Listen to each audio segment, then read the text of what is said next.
tonight, Donald Trump takes aim at Canada again, this time on the world stage. I want to help the Americans get global energy dominance because they cannot do it without us. They produce 13 million barrels a day of oil. They consume 19 million on the world barrels a day. stage. We don't need them to make our cars. We don't need their lumber. We don't need their oil and gas. There won't be one ounce of energy coming from Ontario. Something fundamental is shifting between Washington and Ottawa, and almost no one is talking about it. Earlier this year, the United States imposed a sweeping 25% tariff on nearly all Canadian exports: cars, metals, food, machinery, virtually everything except oil. Alberta's crude faced only a 10% charge. On the surface, it appeared to be a strategic trade move. Beneath it, however, the policy revealed one of America's most fragile dependencies. The reality is simple. The U.S. cannot afford to alienate the very neighbor that fuels its economic foundations. Because when the subject is energy, Canada is not just another partner. It is a lifeline that keeps America's refinery system alive. Canada stands among the world's top oil and gas producers, fourth globally, and 97% of its energy exports move directly into the United States. That relationship is anything but one-directional. American industries run on Canadian energy to an extent most people never notice. Nearly 60% of the oil and gas flowing into the U.S. market comes from north of the border. Even though the United States is one of the largest oil producers on Earth, pumping about 13 million barrels per day, it consumes around 19 million. That 6 million barrel gap tells the real story of dependence, one that often gets drowned out by political claims of energy independence. The raw numbers. More than 62% of America's imported oil originates in Canada. In the country's manufacturing heartland, the Midwest, almost 3/4 of the crude refined each day is Canadian. Those refineries were not merely connected to Alberta's oil sands. They were engineered around them.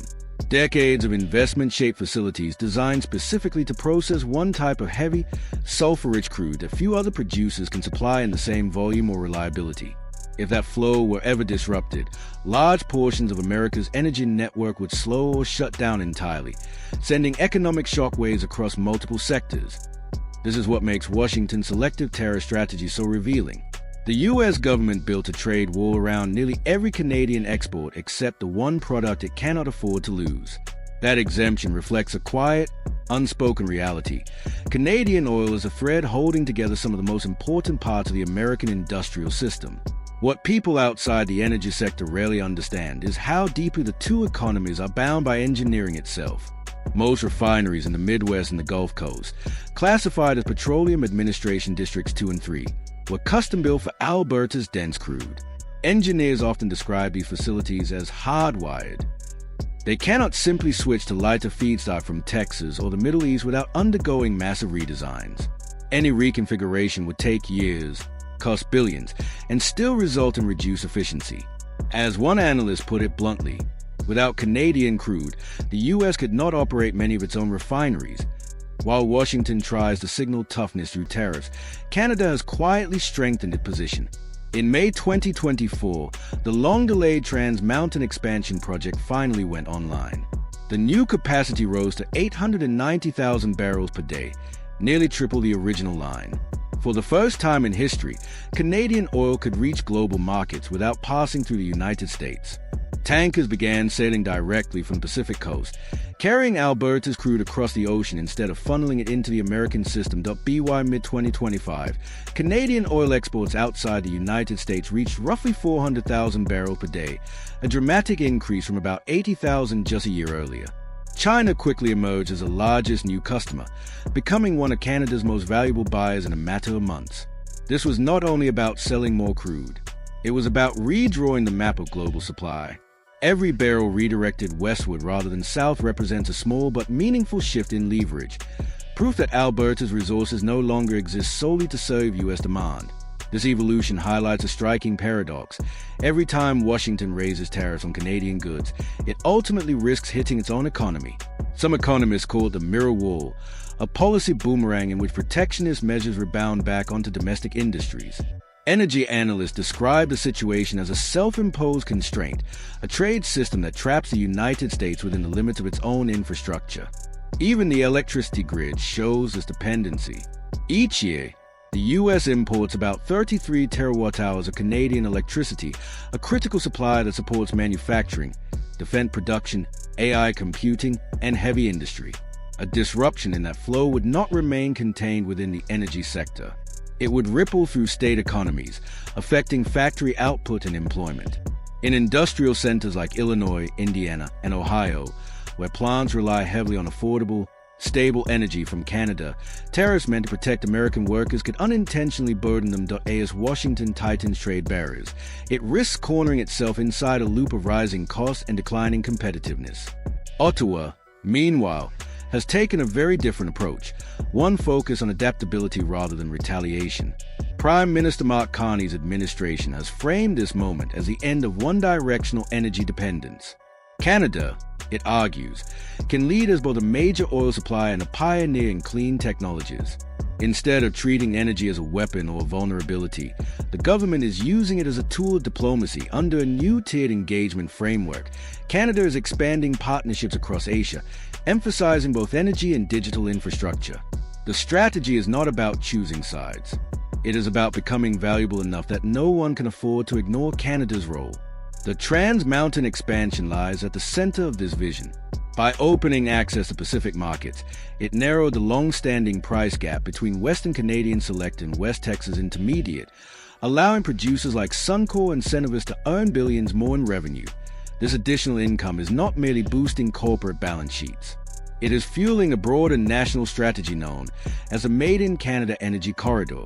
The initiative links traditional oil and gas production with emerging sectors such as green hydrogen and clean energy innovation. In this new landscape, Canada is positioning itself not as a passive supplier, but as a global energy architect, one capable of shaping both fossil fuel and clean tech futures simultaneously. Each shipment of Canadian crude now carries more than commercial value. It carries strategic weight.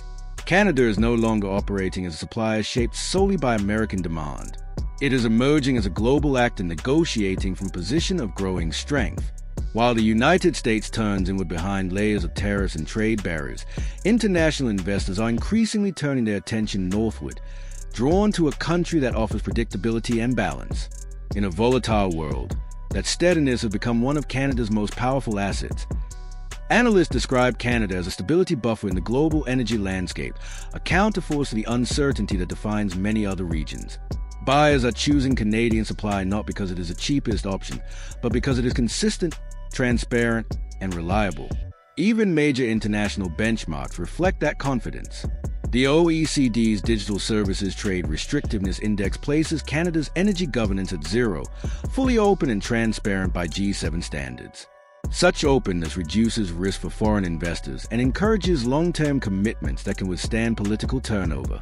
Japan, South Korea, and Germany are now securing multi-decade agreements with Canadian energy companies, effectively betting on stability in a time when few nations can guarantee it. Across North America, the stability is reshaping influence. The continent's energy balance is no longer determined solely in Washington. Increasingly, it is being driven by the evolving relationship between Ottawa and Alberta, a partnership that merges resources, innovation, and diplomacy into a new form of economic leverage. With every tariff imposed by the United States, Canada's position strengthens. What was once a dynamic of dependence has matured into interdependence, and within that arrangement, the quieter partner now holds the advantage. This shift has not been accelerated by confrontation, but by patience. Each miscalculation in Washington nudges the system further toward Canada, granting it more influence over the direction of North America's energy flow. Some analysts warn that if this trajectory continues, the United States risks losing strategic control over the energy network it spent decades engineering. The physical structure of that system may still be American in design, but its essential lifeblood, crude and power, is increasingly guided by Canadian decisions. In effect, Canada is no longer exporting only energy. It is exporting confidence. In a global economy where trust is scarce, that reliability has become one of the most valuable commodities of all.